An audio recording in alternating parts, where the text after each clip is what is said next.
Hello and welcome to Straight Talk. I'm Ayşe Süberkaş. It was the first face-to-face meeting in 13 years between the foreign ministers of Turkiye and Armenia. Decades of animosity centered mostly around Armenia's occupation of the Nagorno-Karabakh region left the two neighbors with a closed border and no diplomatic ties. But now changes are in motion.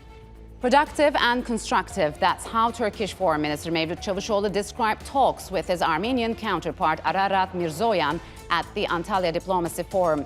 Their meeting focused on steps that will eventually normalize relations, which have been frozen since the early 1990s. After Azerbaijan's victory in the 2020 Nagorno-Karabakh war, one major stumbling block was removed. Following a Russian-brokered ceasefire, officials from both Turkey and Armenia sent signals towards resuming normalization talks. Two meetings have already been held this year, along with the resumption of flights between Istanbul and Yerevan. But many challenges still remain, and reversing decades of mistrust won't be easy. And the conflict in Ukraine could also affect stability and Russia's role across the South Caucasus. And to discuss what hurdles both countries have to overcome, joining me now from Istanbul is Matthew Bryza. He is a former U.S. ambassador. And from Baku, Fariz Ismailzadeh. He is the vice rector at Ada University. Gentlemen, welcome to Straight Talk. It's good to have you on the program. Matthew, let me begin with you. As a former ambassador, you took part in the 2008-2009 talks between Turkey and Armenia. What's your view on the latest round of talks, and are circumstances different this time? I'm quite optimistic, and from my perspective, the circumstances are dramatically more promising this time. Back in 2008 and 2009, we were helping Turkey and Armenia find a way forward in the midst of very intense diplomacy with regard to the Nagorno-Karabakh conflict. And from the U.S. perspective, there could only be approval by the Grand National Assembly of Turkey of any sort of agreement between Turkey and Armenia if there was a dramatic breakthrough in the Nagorno-Karabakh Minsk Group process. Yes. And when that breakthrough didn't happen, Azerbaijan understandably spoke forcefully with its Turkish friends and I think persuaded the Grand National Assembly not to ratify. This time's different. This time, the second Nagorno-Karabakh war has decided so much of the outcome of that conflict. And in this case, Azerbaijan, I think, is quite supportive of Armenia normalizing its relations with Turkey and eventually with Azerbaijan, and then moving forward with a whole range of infrastructure and transportation projects that Azerbaijan and Armenia and Russia previously have agreed to pursue. First, give us the Azerbaijani perspective. How has this process moved so far fast and when compared to previous attempts? And to which extent, as just Matthew mentioned, did Azerbaijan's victory in the 2020 Karabakh war accelerate this process? Yes, I also agree with Ambassador Bryza that this is a very positive development for the region. Generally, normalization of diplomatic relationships between Turkey and Armenia opens many opportunities for the region for peace, dialogue, cooperation, opening borders, opening transport corridors. So we are very optimistic in Azerbaijan. We believe this is a very positive development. However, we also believe that some urgent steps need to be taken between Armenia and Azerbaijan to do border demarcation, yes, to sign peace agreement, and also to discuss the 5-point peace proposal that Azerbaijan sent. Yes, so, I was going to ask you that, Fariz, because Turkey said full normalization of ties between with Armenia are dependent on the outcome of talks between Baku and Yerevan. How are those talks going, demarcation talks, and could this rising tensions between Azerbaijan and Armenia in Ashtak over the last few weeks negatively affect all of it? Well, generally, Azerbaijan is very optimistic about the future of Karabakh region. We are doing a lot of infrastructure projects, but unfortunately, still one year passed and still no progress on border demarcation. On the peace agreement, Azerbaijan has extended peace proposal to Armenia. Still, Armenia delays it, and there is no clear signs when they will be able to make this consensus and compromises. We are generally hopeful that Karabakh will have a future with peace and cooperation. Yes. The railway project has been more or less approved, but generally border demarcation is delayed, unfortunately. So, Matthew, is the Ukraine conflict overshadowing those efforts to normalize relations in the South Caucasus? Could it help hasten this process, or could it derail talks in the region? Well, as Rector Ismailzadeh has just underscored, Azerbaijan really does want to move forward, and Armenia needs to. Armenia needs to find ways to stimulate economic growth and create jobs by reintegrating its economy into the regional one, again, with both Turkey and with Azerbaijan and with others. I mean, there's an agreement and a process ongoing between Azerbaijan and Iran as well.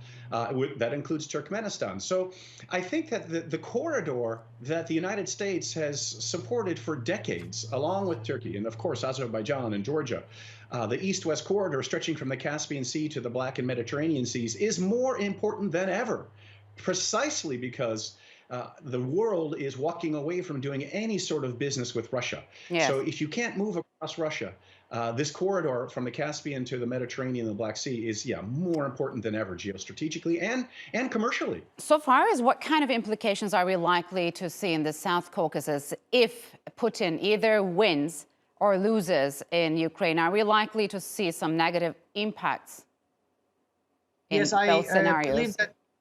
I believe there will be two major implications. One is, as Ambassador Bryza mentioned, the further reliance on Caspian Sea for energy supplies, for transport corridors. I think Caspian region is becoming more and more important for European Union, and Turkey is becoming important transit corridor. And second implication is, of course, the further strengthening the concept of territorial integrity. As we see in Ukraine, territorial integrity is a very important concept in international law. And just like Ukraine's territorial integrity is supported, I think future resolutions of conflicts in the Caucasus will also very much have to rely on the principle of territorial integrity. So if Ukraine's territory is changed after this conflict, could it set a precedent for some post-Soviet states? Well, in any case, we see very assertive policy from Russia. We are very concerned about that. Of course, we are concerned about the war. Azerbaijan is sending humanitarian assistance to Ukraine. We definitely believe that this conflict should be resolved in a peaceful way, and no borders and no territorial integrity should be changed. So, Matthew, what's your take on the Ukraine crisis and its possible ramifications in the coming future? Oh, I think that the Russian military offensive has failed so far. It may, however, eventually succeed by the sheer force of the numbers of soldiers that Russia can not only throw into this horrible meat grinder where they're getting killed in huge numbers, but also by bringing in mercenaries from Syria and the Central African Republic. The implications are enormous of this, enormous. Russia has become an international pariah, a country in which even the most self-interested of business people, investment bankers, are leaving. And oil companies, the biggest ones in the world, like Exxon and Shell and Total, are leaving, even though they've invested tens of billions of dollars in Russia. So the Russian economy is being destroyed.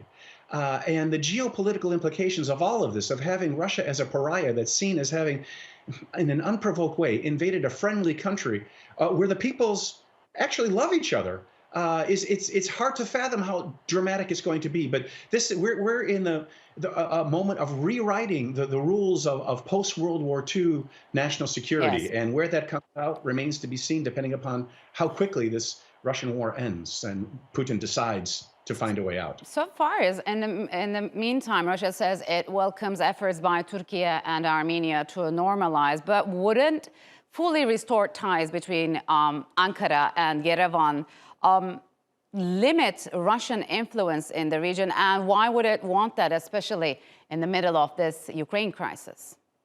Well, generally, Turkey and Russia have quite good trade relationships and also cooperation in various military sectors. Nuclear power plant is being built by Russians. So I think that Russia sees its southern borders with Turkey as a place where it's important to have security, it's important to prevent conflicts. They have enough trouble already in Ukraine. So, and then also Central Asia is full of risks. So therefore, I think Russia is trying to firm up stability in the South Caucasus. And in that regard, cooperation with Turkey, Turkish Armenian rapprochement and opening of the borders is important.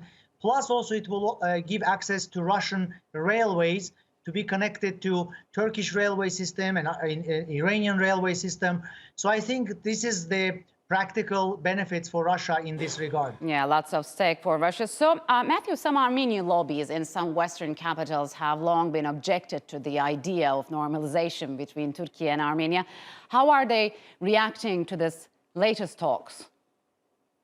Well, it depends on which of the diaspora organizations you have in mind. There's one that is the representative of the Armenian Revolutionary Front, or Dashnaks, in the United States. That's the one that blocked or persuaded 2 U.S. senators to block my nomination as ambassador to Azerbaijan. They never want normalization between Turkey and Armenia. They keep on calling for Turkey to give up much of its lands in eastern Anatolia to form a greater Armenia. And they will never be satisfied because, frankly, they raise a lot of money through angry campaigns that victimize Armenians instead of looking forward to a prosperous future where Armenia is normalizing its relations with its neighbors and its economy is growing. But there are other diaspora organizations that very much would like to see normalization of relations and would like to see and care about, I should say, the actual citizens of Armenia and would like them to prosper. All right, gentlemen, unfortunately, we'll have to leave it here. Thank you very much for joining me on Straight Talk.